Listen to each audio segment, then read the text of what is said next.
dati agapapal lang. Tagabuyan lang. Under the, Yung pantim. sobrang lame at sad pala ng buhay if you're just gonna lock yourself in a box na ganito lang dapat mabuhay. Live life. Like, live life. Live life to the fullest. Hindi mo kung sarili mo, fullest. And I want to share this to a lot of people because in this world, we will really struggle a lot. Maraming korupsyon, maraming problema, maraming mental health crisis. We get distracted with life, right? I'm sure you have your own dreams and ambitions in life. You want to achieve things for yourself. But know that life is not just about you. It's not just about the blessings that you want to receive. It's not just about a picture of a good life that you want to live until you die. You are a part of the ongoing harvest. Because you just really make yourself available for God to use. Hey guys, welcome back to my channel. But if you're new here, welcome to you. And supposedly, mag-walking kami ngayon going to SM Baguio para mag-grocery. Kaya lang umulan siya. So, ano nang dapat gawin? Parang dumaan lang yung ulan. Or dumaan lang yung ambon. So, I think we're still gonna give it a try. Mukhang hindi talaga matutuloy yung walking natin, guys. Lumalakas na ulit yung ambon. Wala pa tayong payong. I guess, sa ano na lang tayo, SM tayo mag 10 steps. Ikutin natin doon. Ano, G? Ha? Walang makakapigil sa akin. Kailangan ko makomplete ang 10 steps for today's video. We're starting our week with such good lifestyle. Tapos, the rain is just... It's very sunny here sa town area. Kasi kahit namin yung paglalakad. We were contemplating pa kanina dun sa jeep kung bababa kami dun sa may part na medyo parang wala ng ambon. Hindi na lang namin tinuloy. Kasi parang medyo nag-drizzle na rin siya. But now, it's very sunny. Nakakaloka. Kanina guys, mayroon akong parang ano ba tagawag ko? Bright idea na ang tagline ko na sa mga vlogs ko or what do I offer sa mga viewers is how to live life in the fullest. Pero yung under the kasi guys, gusto ko mag-encourage na when I went through a major depressive episode this year, parang na-realize ko sobrang lame at sad pala ng buhay if you're just gonna lock yourself in a box na ganito lang dapat mabuhay kasi you are very worried and scared of what others are gonna think of you. Kaya parang feeling ko, when I came out of that episode, I just felt like I want to live life more. And ako, as a bipolar person, I will still have those depressive episodes. So I have to make the most out of it in moments like this where I am very stable, very normal. Very stable at normal ba ako? Wala, soft. Ito na yung stable at normal ko, meron pa rin kaewanan. Pero yun, that's what I want to put out there to encourage people to, live life. Like, live life. Live life to the fullest. Hindi mo kung sarili mo, fullest. I mentioned this din sa last video na we cannot fully live this life how it's intended to be kung hindi tayo connected kasi dun sa nag-create sa atin. So we should be, diba, connected dun sa nag-create sa atin for us to really live this life to the full. Anyway, wala, ikot-ikot lang kami dito sa may SM para maka 10 steps bago mag-grocery dahil na-epic fail lang aming pag-walking. Yung outdoor naging indoor. Gamitin siya ng aqua flask. I don't know. Bakit parang parang, hindi, dahil lang sa color niya parang ang weird ng quality. Dahil guys, naiwan namin yung last na out of last namin kung sa kami mo po sa may part ng Harrison. Naiwan namin sa daan, in short. Uy, magkano ng dollars ngayon? So, I'm still trying to think of my tagline, guys. Andun pa rin tayo sa, hey guys, welcome back to my channel, where we live life. Either to the full, parang gamit na gamit ako kasing to the full, or dun nga sa live life the way it's intended to. I think mas maganda yung lighting. Hey guys, welcome back to my channel, where we live life the way it's intended to. Where we live life the way how we create. How we created? Dito kami sa veranda ng SM mag-walking kasi nga, naudlot. Nakalupa. Pero yeah, still achieving our 10K steps before grocery time. So in this video, we are going to discover kung achievable ba ang 10K steps sa loob ng mall. Pero nga no, yung mga veranda area pala kasi dito sa part na to is puro food. Parang hindi lang ako gutom. So I'm not tempted by that. So wag lang talaga kayong maglalakad, mag-walk. Pero hindi naman masyadong madami yung tao. Siguro mamaya sa loob naman kami guys, kasi parang nakakaya naman sa akin. Makamoy din. Mamaya may pawis. What are these? Photo. Photography. Wow. Look at that. Beautiful shots. Alam niyo, isa pala sa mga binabala kong gawin in my next videos, I'm going to visit a what do you call that again? I'm going to visit a museum here in Baguio.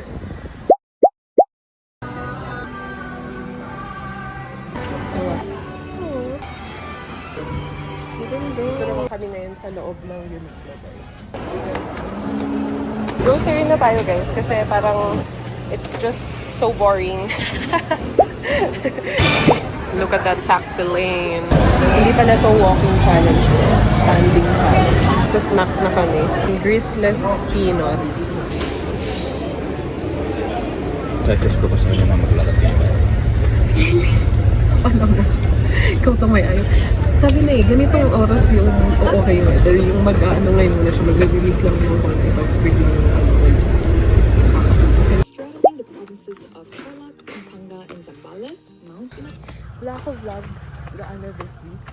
But today, come with me as I go meet church community. We are going to have our Bible study. I'm early, guys, and I'm here na sa Volante. This is where we're going to have our Bible study. While waiting, guys, I'm just gonna share with you how small groups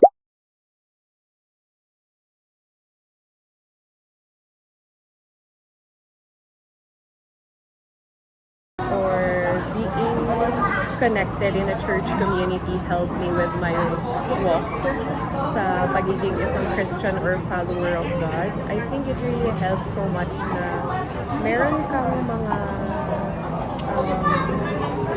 makakakwentuhan about the literal things na ginagawa mo in your walk and same struggles or kaya we get to talk about in a closer setting yung mga topics pag Sunday.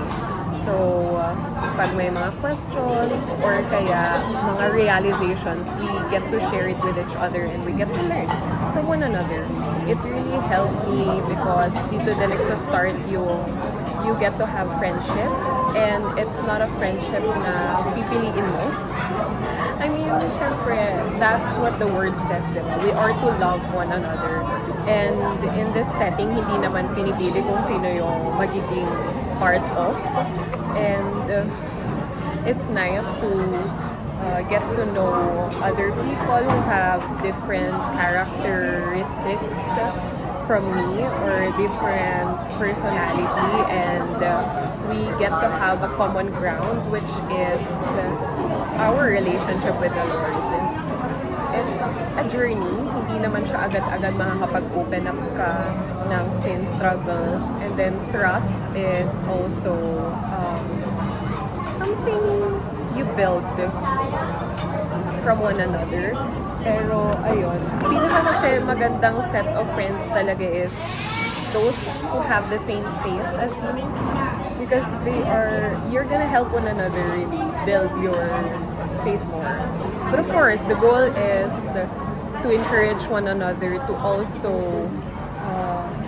first really grow a relationship with the Lord, but also to lead more people to Christ. It's not easy. Pwede na mag-share ng gospel or ng testimony. Sometimes you have this doubts or lack of confidence. Pero this is what the group has been encouraging me. When you get to realize talaga how important it is to know God in our lives, because it changes the way we live and it gives hope to people. It's like knowing a cure for cancer. And if you know a cure for cancer, hindi mo naman siya i-save lang for yourself. You want to share it to other people. So, I think that's how I see the gospel or knowing Jesus Christ is. It really changed my life. It made me a better person. It changed how I view the future. It gave me a sense of purpose. And there's this joy and peace that is beyond understanding. And I want to share this to a lot of people because in this world, we will really struggle a lot. Maraming korupsyon, maraming problema, maraming mental health crisis. Having the Lord as my hope really changed my life. This is coming from someone who is diagnosed with bipolar 2, that I just really want to share this kind of joy to others as well. Anyway, I am just gonna check yung i-share ko today.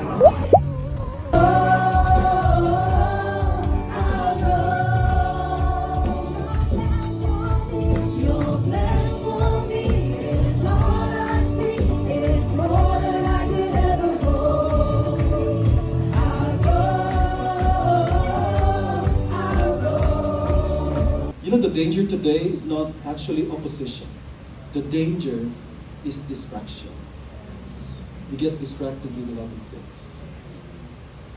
When we become busy with life, with work, with studies, career, bills to pay, social media, entertainment, what happens is that when we become so busy with those things, we become distracted and we become absent in mission. Unti-unting nawawala yung ating sense of urgency sa pag-share ng magandang balita sa iba. But know that Pentecost reminds us that this is harvest season. God has called us to harvest. Now is the time to witness. Now is the time to pray.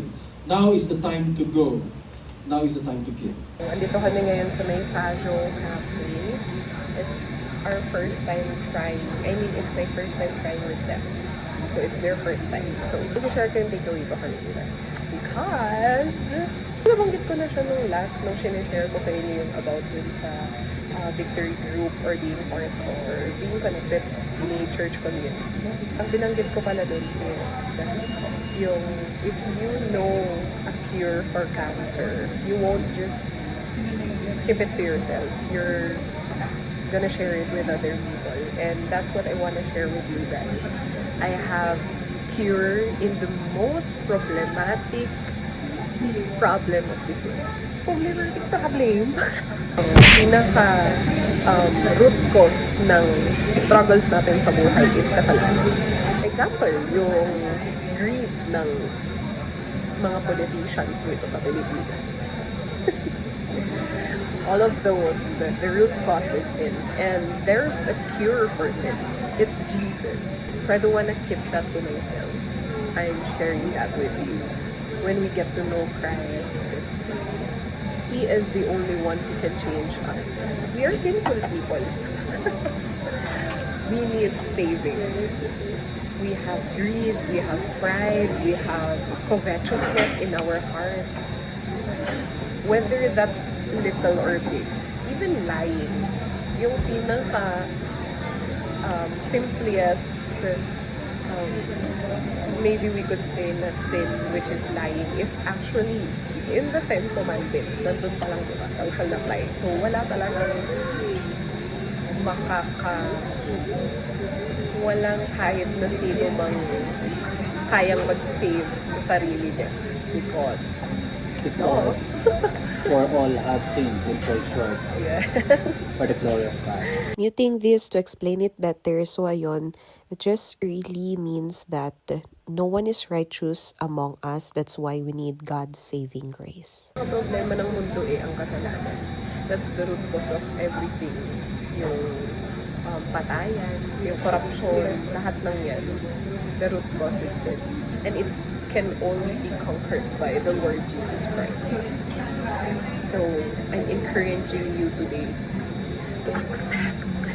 My sisters ordered rice. And then, ano to?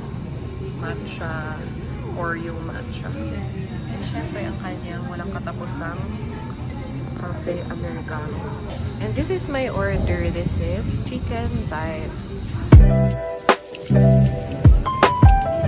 We're going to check Three's Republic. I was actually here yesterday, pero di ako masyado nag-see.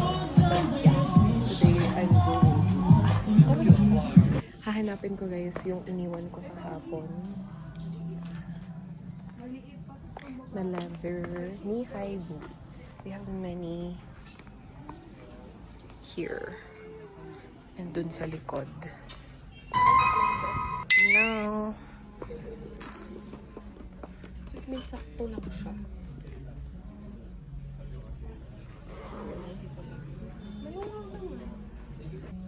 Ganyan na. Tara na. Gusto ko sana to pero maliit siya sa akin. Ang laki. Ay, yung anak yun. Vibes ni Adrian yan. Wait, 240. Mas malaki to. Wait, feeling ko kasha. Oh, God.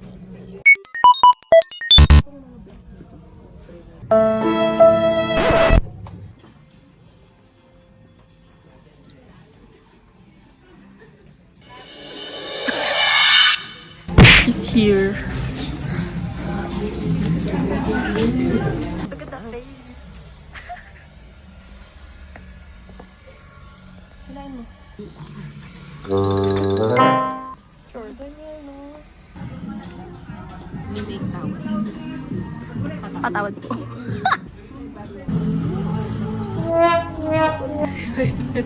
Tapat pero yung may-ari pala, guys. Bring your eco safe model. Alam mo naman. Sorry, babe. Oo. Wala lang. Okay, let's go. And face for more. Dito lang yun sa Skywalker, guys. 100 pesos. Yung naiinitan ka. Lagyan mo lang electric fan. Dapat magpatakit ka sa panty. Yung panty mo tibak. Sure. Kapag tatagong yung pera mo kasi, kesa sa dibdib sa panty. Ano talaga pumapasok sa isip niya, guys. Aircon kasi yun. Honest reaction. Ayan yun. Perfect. Nakita ko siya. Ang ganda lang pa ng paraffles but the color is too blue. With shorts. Pero brown.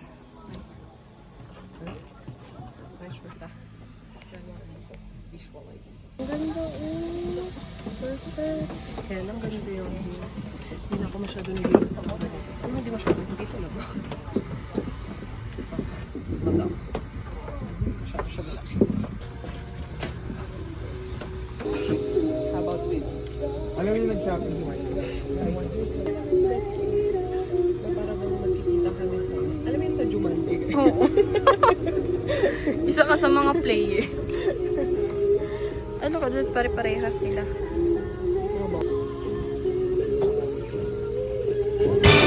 Cut nyo yun. Charing.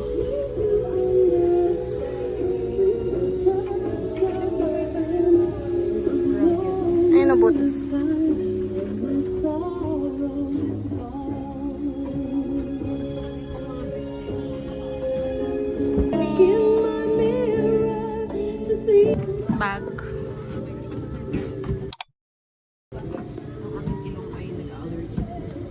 Uy, bigger shade. Di ba, asan yung lalagyan na gusto mo? Ayaw mo ganito.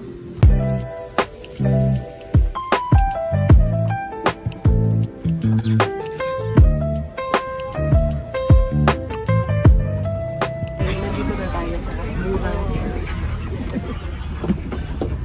It's giving 1997. Yan lang ulit ako lang. Sabi na agad ka na bang nagpa? Look at that. Cute. Ang cute nito. Kasi kung kailangan ko ng mga tank tops eh. May perfect. Kahit di ka magdagat. Speaking of. Uy, I like that. Medyo faded na ba ito? Hindi naman. Ate, ano dito eh? Not the price for us.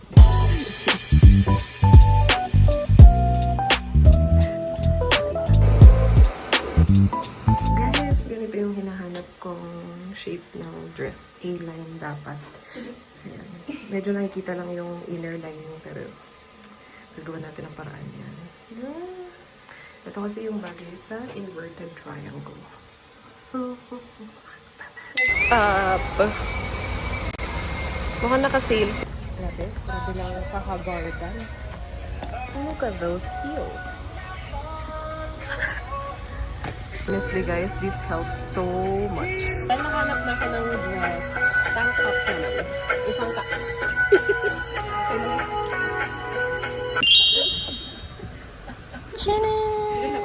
Yeah. Hindi mo? Oh, sarap mag-ukay guys. Pag thrift haul ba tayo? Papakita ko lahat ng naukay. So refreshing.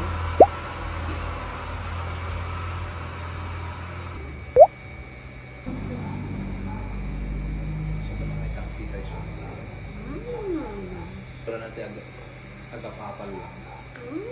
Agapuyan lang.